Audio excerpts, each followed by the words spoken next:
Today we're going to have a topic that is more about progress than perfection, and that is around database or server resiliency. I love the concept of a chaos monkey.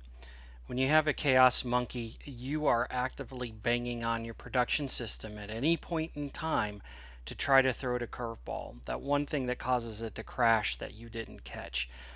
And in a perfect world, I think you should be working towards a production system that pretty much can absorb anything from the server to the database level. And you can get there. I actually worked for a shop a long time ago that I thought was really, really close, and I am trying to get there now. And I'll explain a little bit about it and give you some stories as we go.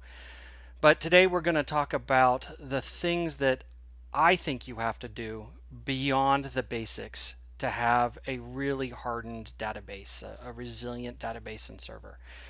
So this means you are already doing your backups and your normal maintenance like run stats and reorgs, and you're not giving out access to the database like it was candy. You're approaching things smart, and you've got a pretty good system. So let's talk about the 10 things that I think you need to do to get to a really hardened system. First, separate your file systems by purpose at a minimum. Separate disk if you have the control. This is a give me. You've heard me preach this many, many times, but I want to explain it a little bit in depth. The first you want to break things up by purpose. That is, if you accept the default and you just go along your merry way, because this was a default installation, everything, and I mean everything, ends up in the same file system. Yes, you can mitigate some risk by having things automatically grow and watching things, but in the end, it's not an ideal situation. I always believe that you need to break out certain tools or purposes where your archive logs go, your active logs go, your error logs go, your database data goes. They should all be in different places. That does a few things. The first is you prevent blowing out a file system and coming to a screeching halt. A real good example is if your DB2 error log and your data are in the same file system, and you run into some nasty error or bug that just causes the log to grow out of control, your error log will fill up your file system and crunch out your data. You won't have any room to grow and you come to a crash. The other is with performance. If I have my logging in with my data when I'm reading and writing and I start picking up heavy on one or the other, they can affect each other. And that kind of leads to the second point. If you have the control, separate the back-end disk as well. So you have isolated disk mapped to a specific file system with a purpose. That's not always doable. Back when everybody was on-prem, this was absolutely not a problem. If you're in warehousing now, or you're dealing with a balanced configuration unit, or you're on-prem and you're in the shared nothing architecture, you still have control over it. When you're in the cloud, sometimes you may or may not have control. And if you can separate by purpose, so when my active logs, which are getting hammered at the moment, are not spinning on the same platters or disks that are going to be hit by the data, they can't affect each other. So this is a low-hanging fruit for me. It can be done relatively easy, especially if you're in the build-out phase. Gather historical metrics on your database. Develop escalating monitoring and alerting based on a baseline, and develop a dashboard if you can. You can't know if you have a problem if you don't know what normal is. And you don't know what normal is if you are not gathering information on your server and your database, or maybe even application KPIs. Once you have a baseline and you know where your thresholds are, you can tell if there is a problem, and then at that point start reacting. And that's where you go into the next phase, which is develop useful alerting and monitoring, especially if it can escalate. For example, I'm going to only send an email when your file system's at 50% full.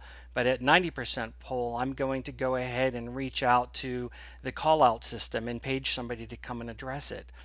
You can't do that if you don't know what normal is and you're not keeping your historical metrics. The next thing that I love, and I think is a whole new level, is once you know you've got your historical metrics, you've got your monitoring right where you need it to be, is a dashboard. On my layout in my home office, I have 3 monitors. One of the monitors is dedicated strictly to a dashboard that is a stoplight dashboard. I have my main systems, dev, QA, prod, and I have KPIs such as the database down, have I failed over, I've got a file system out of whack, memory's nuts, I've got locking, and I have green checks right up there. And if there is a pending problem, it'll go yellow, and if there is a problem, it goes to a red X. It's there, it's in front of me, I can see it without a problem. It's to the point that my children can walk by and yell, "Dad, you've got a red X on the screen," and I know to come and take a look and see what's going on. Going to that dashboard is the next level you want to get to. Get a mall cop and kick out loitering connection and resource thieves. You probably don't realize how much is draining your system until you get a mall cop. And by a mall cop, I mean WLM that's going in there and monitoring the connections. I still love DB2 Governor. It's been deprecated forever. Let me tell you that. It has been deprecated forever, but it's very simple and it works really well. I can tell the governor, hey, if anybody's been idle, including an application connection for over 4 hours, kill it. Or don't allow any developer access after 10 because we're going to go into the batch run. It protects your system resources. It'll protect things from getting sucked up like CPU or memory. It can protect things from getting out of control from, say, a Cartesian product. And it can block out access when nobody is supposed to be there. It makes a huge, huge difference. I actually did this in a previous company, and we were constantly running into resource contention issues. And I'll never forget when I put on Governor for the first time and watched it for a solid day, I brought resource utilization down by about 30 to 35%.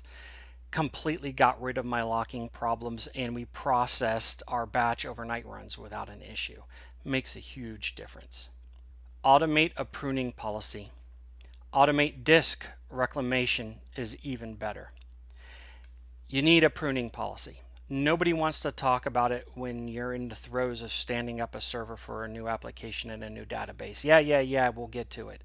No, it needs to become a priority. I will often push it very, very hard to the point of being obnoxious if we're in the initial phase of setting everything up, because I know if it's not done, it's much, much harder to do after the fact.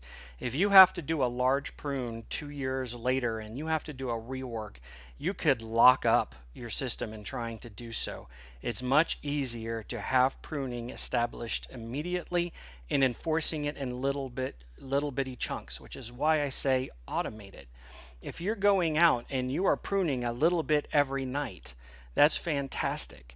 And then if you are doing that, come back and try to reclaim your space. That alter table space reduce max, I believe is the command. We go out there once a month and try to reclaim anything we have. So pruning is going to keep your database from growing out of control, which is going to prevent performance problems, and it's going to prevent your backup and recovery process from getting stupid. I ended up having one database that started out great. It was a half-hour backup. I could restore it in about 40 minutes. And then after about a year, because we could not establish pruning, I was going on a 2.5 or 3 hour backup, and I was talking about a 4 to 5 hour restore. But once I pruned, we were right back to normal. So get ahead of it, automate it, and reclaim what space you can. Prevent configuration drift. Version control and automated deployments are your friends. Be a SQL or a deployment gatekeeper. Can you honestly tell me that on a system that has regular enhancements or deployments, or maybe even part of a DevOps process, can you honestly tell me that you know every table and every architecture decision in Dev looks exactly like QA, looks exactly the same in load test, and looks exactly the same in prod? If you're like me, when a project is just getting started, Deployments are manually run by the DBA or at worst the developers. And when that happens, scripts get altered, SQL gets changed, and some things just flat out get missed. A table in development could have a column that's a certain length, but it's completely different than in prod. Or, hey, we did do the deletes in development, but we never ran them in prod. So when we performance test, things look completely different. You've got to watch for the configuration drift at that object level. The way that you can protect that is two ways: GitHub or some sort of version control repository, so we know we're always working with the proper code. And then even better, some sort of automated deployment process like Liquibase, or I believe it's Flyaway, where you can say this code over here in GitHub, once it's been approved, go ahead and deploy in an automated fashion on each server when I tell you to. And if it doesn't work, roll back so we can recover. If you can get that version control in GitHub, and then you can start doing things like automated deployment, you know you're uniform. There's no more surprises. That gets to the next piece, is be a gatekeeper, especially for deployments. All of our development code in our specific shop is going into a version control repository, and branches can get merged and things can get promoted. Be part of that process. Not necessarily early on, because you don't want to be a blocker. You want to be there to help, to catch the problems, but not be a bottleneck and slow down the process. In my specific example, since we're pretty much a DevOps shop, the DBA team is an approver before a deployment code is blessed. And that helps us catch problems before they come. For example, a developer is not going to know that, hey, if I change a column length to be shorter, it's going to kick off a reorg. Well, that reorg ran fine and behind the scenes in dev in my local, but over in production, that's a multi-million row table. That can become a problem. So if you are a gatekeeper as well, you can keep an eye out for Cartesian products, things that don't look like they're performing properly, and just gotchas like a reorg. Develop agnostic maintenance scripts. This means the server name, database name, etc. are not unique to that specific script. Version control your scripts and automate their deployment. Something else that can cause a problem later is inconsistencies in your maintenance. So if you have let's say a reorg and run stats script, and it does what you need it to do, but you have to go into every script and you've got to make that one change on line 37, another change in line 42, and then I've got to go and change all of my variables like the database name and what type of things I want run. The scripts can get out of whack. When your scripts get out of whack, they can multiply. So dev scripts could look different than QA, could look different than prod. And then, oh, hey, now that we're doing this whole new project over here with this whole new set of servers, I could be grabbing a maintenance script to use there, but it's now out of whack and not like the rest. And I am completely drifting apart from what my original intent was. When you do that, databases can behave different. Reorg and run stats differently can behave different. Pruning differently in each can cause behavior and performance to change. You want to try to keep your scripts to be uniform, where it doesn't matter what server or database it is, I can deploy them there and it's ready to go. And you can do this by doing something as simple as creating a variable configuration file that's deployed with it. So the maintenance script is always the same, but the variable or configuration file that it's going to read from is where I change my database name and my server name and retention times. That allows you to get the universal script, but you still have your flexibility. You want to version control these scripts. Take advantage of GitHub. Make sure you have a latest copy, and you know that when you go pull from your repository, it is the latest copy. It's not the one that is 3 versions ago that had a minor edit because we ran into a problem.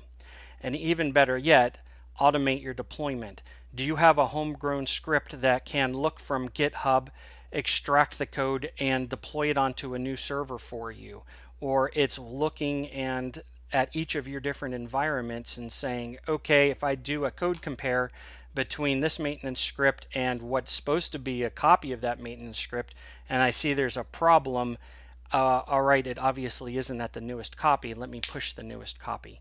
That way you're enforcing that agnostic maintenance script at the latest version across all different deployments.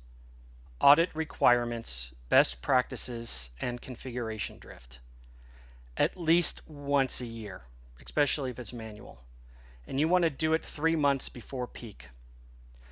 Automate and increase frequency if possible. There's more than just configuration drift of your objects. There is configuration drift of your databases, right? Or your database manager configuration. Can you tell me that on what should be an OLTP system, you have 50 different DB CFG settings? Can you tell me that they're the same across all your environments? That's something you want to go audit, especially if you know it's a requirement that has to be done for your tool, or you're going in and you're applying best practices, you know, for transaction processing or warehousing, or for a different type of database for your specific tool. You know that best practice for tuning is to have these certain things set. You want to go do this. Now, it's a pain. And I can tell you that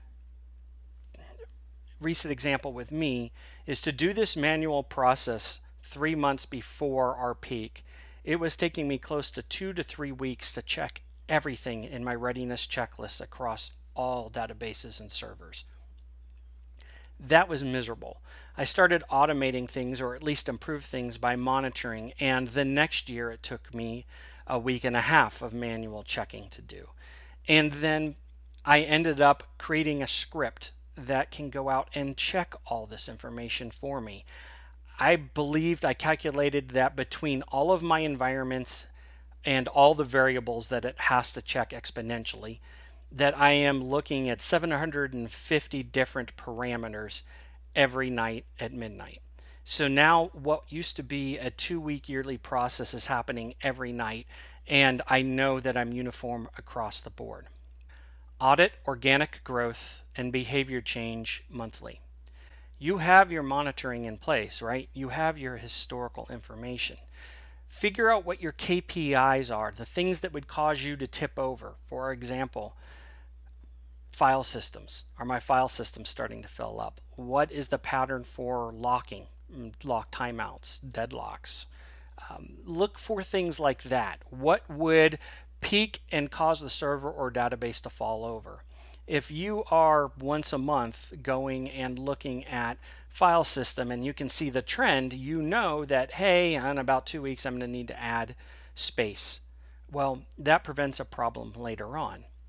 This has gotten to the point that with our monitoring and our manual checks, we actually put it on the DBA on call to take a look at this every week. So instead of it being once a month, we're taking a look at it at least at a 40,000 foot once a week. Create a standard smoke test. Automate it if it's possible, and regularly scheduling it is even better. A smoke test can be anything. The minimum is what I call a sanity check on the database. If I just did an upgrade or made a major change, the first thing I'm going to do is take a look at the error log, make sure my table spaces are normal. Can I query a system table? Can I connect? That's a sanity check. But I'm saying take this up one level to a smoke test. Your application does something to the database. What is that? Now, the problem is this becomes outside your control. You need to pair up with someone, the application person, to say, you do 5 things as just a basic task every time you come in. Is there a way we can automate that so that if I do an upgrade, I can go out to a server somewhere, click a button, or run a script, and it's going to mimic a user coming in and doing these 5 tasks? Or even better, once it's automated, schedule it. Go do a smoke test every hour, every few hours, at least once a day. That way you're doing a sanity check on all the basics. You know you're functioning at any given point of time. Automated failover is your friend, but agnostic scripts and monitoring configuration drift becomes all that more important. Testing is not just issuing a takeover command. Automated regular failover is even better. The company that I was at that I thought was the closest to this had an HADR setup. And what I liked about it is there was no concept of primary and standby. Matter of fact, we got to the point where we had to break the business and developers of that terminology. It was dev, it was prod. And that was because once a week, every Sunday, we failed over automatically. That did a lot. It flushed out, hey, this application is directly pointing to a specific server instead of the floating IP. Hey, we have less space on this server than we did on the other server. They need to be a perfect match. Hey, we behave different in performance over here. Whoa, do we have configuration drift? By failing over regularly, you flushed out any inconsistencies. And you also knew the failover process, even if it was automated, always worked. So you weren't afraid of that 3 a.m. burp that would cause disks to go out from underneath you on your primary server. You knew with all certainty you were going to flip over and there wouldn't be any issue. What I want to point out though is testing this is not just a takeover command. So I may automate my testing, automate my failover with that takeover command once a week, and that's a really good step. But you're not testing the process of can I detect the failover and do so properly. If you look in various documentation, matter of fact, I believe there's a red book or white paper that really goes into how to handle doing HADR and then testing it. It will give you scenarios of go do this and see how it behaves. If you are not pressing the off button, if you don't go yank the power cable or the network cable or unplug a drive, you're not testing. Now, can you do that once a week? No. We can do the automated takeover once a week and we'll be fine. But that hardcore stuff, yeah, once a year, see if you can get a window and go pull a plug and see what happens. If you can do that, you know your system can handle anything. That covers it. And those are just the 10 things that came to me off the top of my head. And as I'm speaking here, I can actually think of a few more. But I'm curious what you do or what you consider is critical or what you think is the ultimate system. How would you happen to get it there? Let me know what you think. Leave it in the comments below. I hope you enjoyed it and you got something, and I'll look forward to seeing you in the next episode.